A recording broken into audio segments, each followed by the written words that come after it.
Welcome to the 5th episode in a 78 video series on the cards of the tarot. If you've been here before and would like to skip the intro, I will place a timestamp for you down below in the description box. Otherwise, as a reminder, this is not meant to be a deep dive into the origins of tarot, but more like a primer for those starting out or for those who may be struggling to connect with the deck they felt called to. Each reader has their own style of reading and method of interpretation, and above all, this is just a simple overview of mine. Using the 12 decks I currently own, we will go through each card, looking at the difference between decks and talking about how both artist rendition and reader interpretation of the card can alter its meaning. I will also be sharing a few of my personal interpretations along the way. I will not be talking about the meanings for reversals, i.e. the card jumps out or is pulled out upside down during the shuffle, for this series.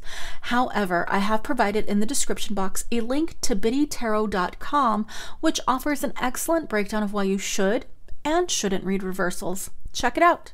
I'm not sponsored, just a fan. For fun, I've thrown in a bonus card from the Spirit Halloween Store novelty deck. I feel that novelty decks can have value in a reading, and if you haven't already done so, check out my card flip through of the Arcane Bullshit Tarot deck. I have yet to be brave enough to use it in a reading, but it is surprisingly well constructed. Consider this your warning for sexually explicit material and occasional foul or coarse language. I currently use two not safe for work tarot decks. They are Deck 1, the Tarot of Sexual Magic.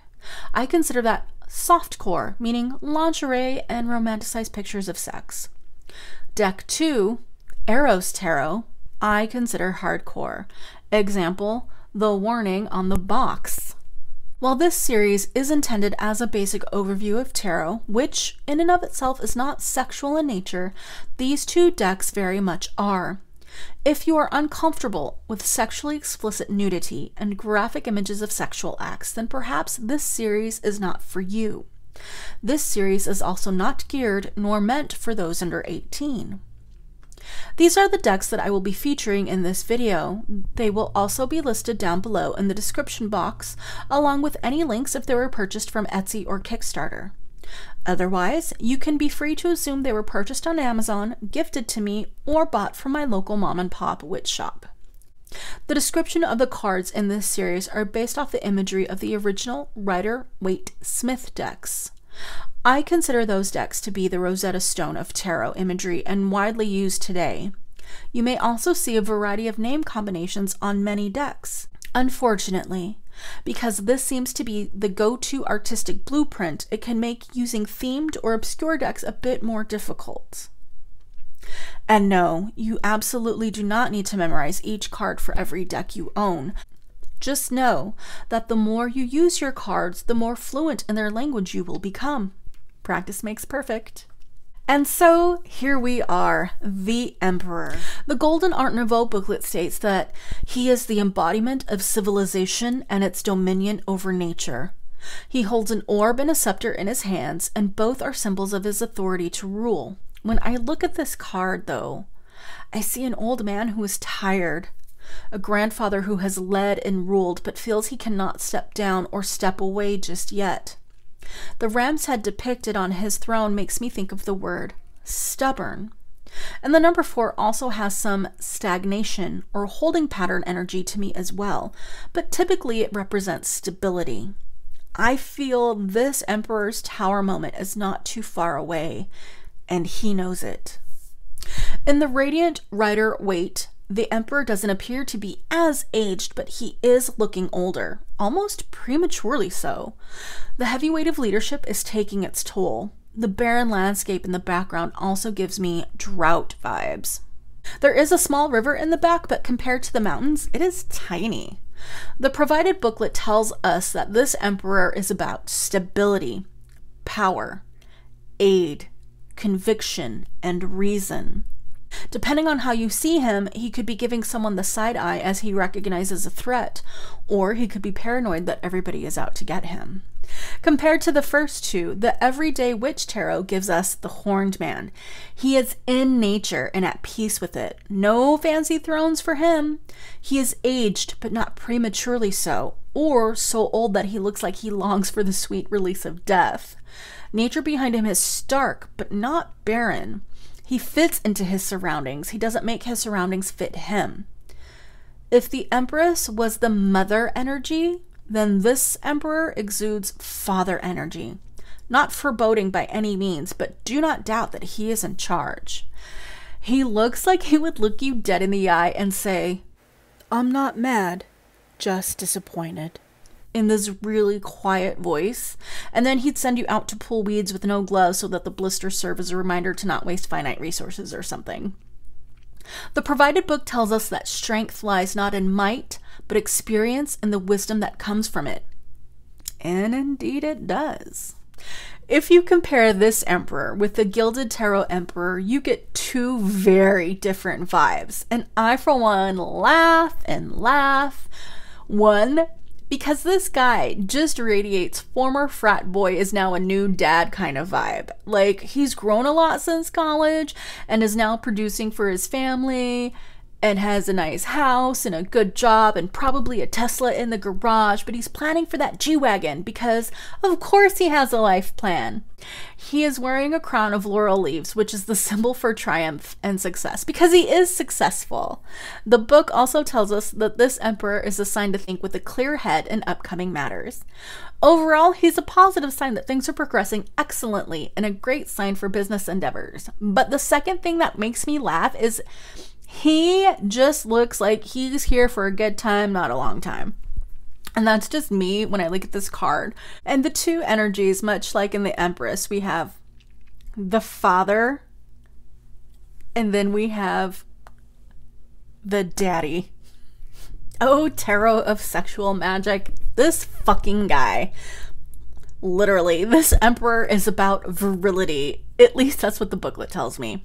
This is a man who looks exhausted by the large amount of sex he is having. The sentence, "To exercise the power entrusted to you, you must know how to dominate yourself," just fucking bitch slapped me in the face. So let's put this Emperor in a sexual context. If this man is going to know how to please his lover, he needs to know how to please himself. The grip he has on his staff appears to be just right, and it looks like he's holding himself in check, as if prolonging the final moment of release. His muscles are tensed as well, and he has the look of someone with a very vivid imagination.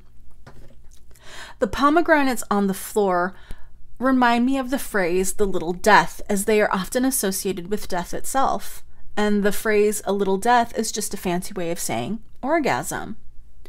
Do I get father vibes? No, not really. I get usurping uncle vibes for sure. This dude isn't a dad, and maybe someday he would like to be, but it is not this day. Good news though, this is a great omen for sexual encounters. Remember the Empress of the tarot deck? She was the "ma'am" in "Thank you, ma'am, may I have another?" And this Emperor is very much the same. Compared to the Everyday Witch Tarot and the Gilded Tarot, he has a more stern visage. This booklet gives the following words for him: patriarchy, tradition, structure, authority, rules. This Emperor has rules and procedures, and he has favorites. Sex with him is not always about pleasure in the traditional sense. For him, at least, it is about power. He is not cruel, but there will be a signed contract in place and he will abide by it to the letter. He looks like his favorite quote is, "It's not personal, it's business." As there are no corresponding cards in the Jane Austen deck for the Emperor, which, if you remember, is not a traditional tarot deck in that it only has 53 cards instead of the usual 78, we go straight into the Lover's Path Tarot. And because the Lover's Path Tarot likes to prove that it's not like other girls, it has switched out the Emperor for the word power.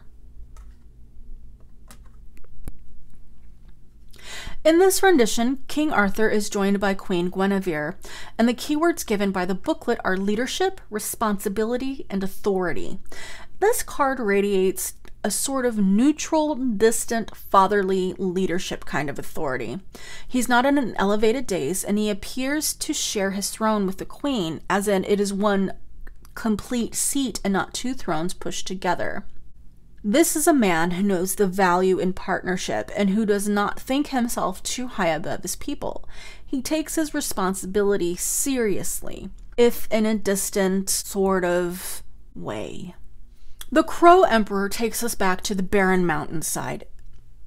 He is standing on a sword, which the book says is representative of his power, protection, and authority. That sword is balanced on top of a ram's head, which is perched on a throne. The booklet also tells me that the ram's head signifies leadership and initiative, but a quick Google search also showed me that it can also represent sacrifice, as it was a popular animal to sacrifice to your deity of choice back in the day, the ram, not the crow.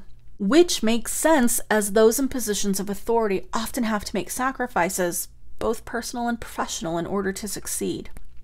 The thing I find most fascinating about crows is that they can pass information down through their DNA to their offspring. Word of advice: never piss off a crow. His children and his children's children will remember your face, whether it is masked or not. Do I carry a bag of unroasted, unshelled, unsalted peanuts in my car in case I ever come across a murder or attempted murder? Abso-fucking-lutely. So this emperor stands ready to defend, but also to teach, so that those who come after can protect themselves when he is gone. I know I previously bitched about not being able to understand this deck, but this card in particular resonates with me. I can feel the meaning of it without having to strain for it. The Urban Tarot booklet tells us that this emperor is a symbol of the harsher side of authority, among other things, but that first sentence is the one that stuck out to me. And my knee-jerk reaction to this card is, I don't like this man, this vibe, or this message. And there is a storm raging in the background. And in fact, the artist says that it's Hurricane Sandy that happened in 2012. But if you look closer, this emperor is not angry or threatening. He is firm and calm in the midst of a natural disaster. He has a job to do and people to protect and a city to get through this storm. His crown of laurel leaves is back, and it signals his triumph and success. He is the emperor we deserve, but maybe not the one we need right now. On that note, I just have 3 final things for you to think about. 1. What depiction of the emperor made you feel the most? Love, hate, meh. 2. What is your interpretation of the emperor from the Spirit Halloween deck? 3. How does he compare to his counterparts?